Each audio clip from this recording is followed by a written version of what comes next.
സന്തോഷത്തിനിതാ മലയാളത്തിലൊരു പര്യായം. Sanju സാംസന്റെ century.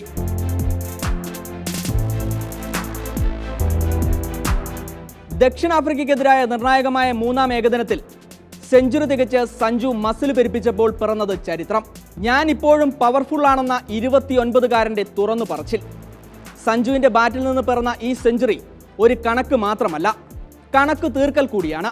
ദേശീയ ടീമിന് അകത്തോ പുറത്തോ എന്നറിയാതെ നിരന്തരം കാത്തു നിർത്തിയവർക്കുള്ള മറുപടി. 2015 സിംബാബ്വെക്കെതിരെ 2020 ഇന്ത്യക്ക് വേണ്ടി അരങ്ങേറിയ സഞ്ജുവിന് ഏകദിനത്തിൽ ഒരവസരം ലഭിച്ചത് 2021. സഞ്ജു തന്റെ കന്നി സെഞ്ചുറിക്കായി കാത്തിരുന്നത് 881 ദിവസങ്ങൾ. 2022 ദക്ഷിണാഫ്രിക്കയ്ക്കെതിരെ 63 പന്തിൽ പുറത്താകാതെ നേടിയ 86 റൺസായിരുന്നു ഇതുവരെയുള്ള സഞ്ജുവിന്റെ ഉയർന്ന സ്കോർ. മികച്ച ബാറ്റിംഗ് ശരാശരിയും സ്ട്രൈക്ക് റേറ്റുമായി കിട്ടിയ അവസരങ്ങളിൽ മികവ് തെളിയിച്ചിട്ടും പ്രധാന ടൂർണമെന്റിലെല്ലാം പുറത്തു നിൽക്കാനായിരുന്നു അയാളുടെ വിധി. ഒടുവിൽ തന്റെ 16ാം ഏകദിന മത്സരത്തിൽ കന്നി സെഞ്ചുറിയോടെ സഞ്ജു വിളിച്ചു പറഞ്ഞു, ഇനിയും ഞാൻ ഇവിടെ തന്നെ ഉണ്ടാകുമെന്ന്. മൂന്നാമനായി ക്രീസിലെത്തിയ സഞ്ജുവിന്റെ സെഞ്ചുറി വന്നതും ഗ്യാലറിയും ഡ്രസ്സിംഗ് റൂമും ഇളകി മറിഞ്ഞു. ടെലിവിഷനിലും മൊബൈൽ സ്ക്രീനുകളിലും നെഞ്ചിടിപ്പോടെ മത്സരം കണ്ട ആരാധകർക്കോ ആശ്വാസം. ക്രീസിൽ വന്നപാടെ ഉണ്ടാകുന്ന ആക്രമണങ്ങൾക്കൊന്നും ഇത്തവണ സഞ്ജു മുതിർന്നില്ല.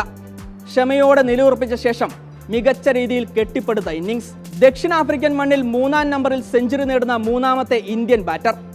ഗാംഗുലിയും കോഹ്ലിയുമാണ് ഈ നേട്ടം കൈവരിച്ച മറ്റ് 2 താരങ്ങൾ. 3 സിക്സറും 6 ഫോറും അടങ്ങിയതാണ് സഞ്ജുവിന്റെ ഇന്നിംഗ്സ്. ഈ നേട്ടത്തിൽ മലയാളികൾക്കും വാനോളം അഭിമാനിക്കാം. ഇന്ത്യൻ ടീം രോഹിത് ശർമ്മയെയും വിരാട് കോഹ്ലിയെയും താണ്ടി ഒരു പരിവർത്തനത്തിന്റെ പാതയിലാണ്. ഇനി കാര്യങ്ങൾ സെലക്ടർമാരുടെ കൈകളിലാണ്. IPL വരാനിരിക്കുന്നു. അവിടെ മികച്ച പ്രകടനം കാഴ്ചവെച്ചാൽ പിന്നാലെ വരുന്ന T20 ലോകകപ്പിലും ചാമ്പ്യൻസ് ട്രോഫിയിലും ഒരിടം സഞ്ജുവിനെ കാത്തിരിപ്പുണ്ട്. 2006 ദക്ഷിണാഫ്രിക്കൻ പര്യടനമായിരുന്നു ശ്രീശാന്തിനെ ഇന്ത്യൻ ടീമിലെ സ്ഥിര സാന്നിധ്യമാക്കിയത്. പിന്നീട് T20 ലോകകപ്പും ഏകദിന ലോകകപ്പും നേടിയ ടീമിന്റെ ഭാഗമാകാനും ശ്രീശാന്തിന് കഴിഞ്ഞു.